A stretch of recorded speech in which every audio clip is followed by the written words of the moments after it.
एक बार की बात है, एक छोटे से गांव में एक आदमी रहता था। उसके घर के पास में एक पहाड़ था, जहां पर वो रोज सुबह जाता। उस पहाड़ पर थोड़ी देर के लिए वो बैठता, फिर वापस आ जाता। तो रोज की तरह वो सुबह सुबह जा रहा था। पीछे से उसका छोटा सा बेटा आया। उसने आकर के उसका हाथ पकड़ लिया और कहा कि आज मैं भी आपके साथ चलूंगा। उसने पहले तो उसको थोड़ा सा समझाया और मना किया।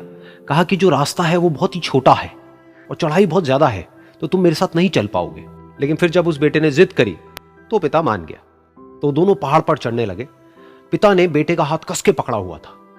लेफ्ट साइड में पहाड़ थे, राइट साइड में खाई थी और रास्ता बहुत ही छोटा था।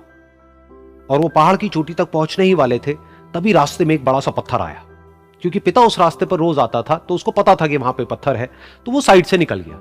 लेकिन जो बेटा था उसका ध्यान कहीं और था, तो उसका घुटना जा करके उस बड़े से पत्थर पर टकरा गया। तो फिर उस बच्चे के मुंह से एक चीख निकली। और जैसे ही वो चीखा, उसकी आवाज उन पहाड़ों में गूंजने लगी। इससे पहले उस बच्चे ने कभी भी अपनी आवाज की गूंज नहीं सुनी थी, तो उसे समझ नहीं आया कि क्या हो रहा है। वो अंदर से थोड़ा सा घबरा गया। उसे लगा कि शायद कहीं कोई है जो छुप करके उसको देख रहा है और उसका मजाक उड़ा रहा है। फिर उस बच्चे ने बोला, कौन हो तुम? कौन हो तुम? तो जब उस बच्चे ने इस गूंज को सुना, उसे गुस्सा आ गया।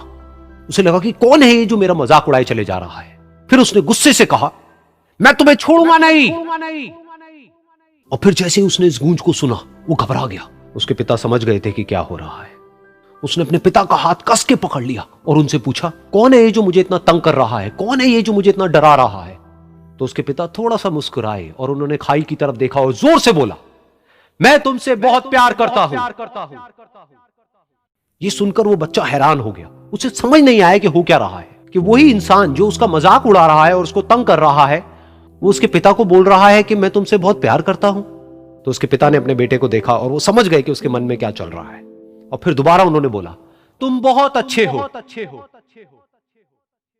और ये सुनकर उनका बेटा भी थोड़ा सा मुस्कुराया और पूछा अपने पिता से कि ये क्या हो रहा है। और फिर उसके पिता ने अपने बेटे को समझाया, ये जो आवाज तुम सुन रहे हो ना, ये किसी और की नहीं है, ये तुम्हारी ही आवाज है जो कि पहाड़ों में गूंज रही है और तुम्हें अपनी ही आवाज सुनाई दे रही है। जैसा तुम बोलते हो ठीक वैसा ही तुम्हें सुनाई देता है। अगर तुम गुस्से से कुछ कहोगे तो पलट करके जो आवाज आएगी उसमें भी गुस्सा होगा, लेकिन अगर तुम कुछ अच्छा कहोगे तो वो आवाज भी अच्छी होगी। बिल्कुल इसी तरह से हमारी जिंदगी में भी होता है। जैसा तुम अपने मन में इस जिंदगी के बारे में सोचते हो, ये जिंदगी तुम्हारे लिए बिल्कुल वैसी ही हो जाती है। अगर तुम मन ही मन अपने आप को ये बोलते रहोगे कि मेरी जिंदगी तो बहुत ही बुरी है, तो तुम्हारी जिंदगी सच में बुरी हो जाएगी। और अगर तुम अपनी जिंदगी से प्यार करोगे तो तुम्हारी जिंदगी भी तुमसे प्यार करेगी। ये बात उस बच्चे के दिमाग में घर कर गई और फिर वो दोनों उस पहाड़ की चोटी पर गए। लेकिन बच्चे के दिमाग में यही बात घूम रही थी।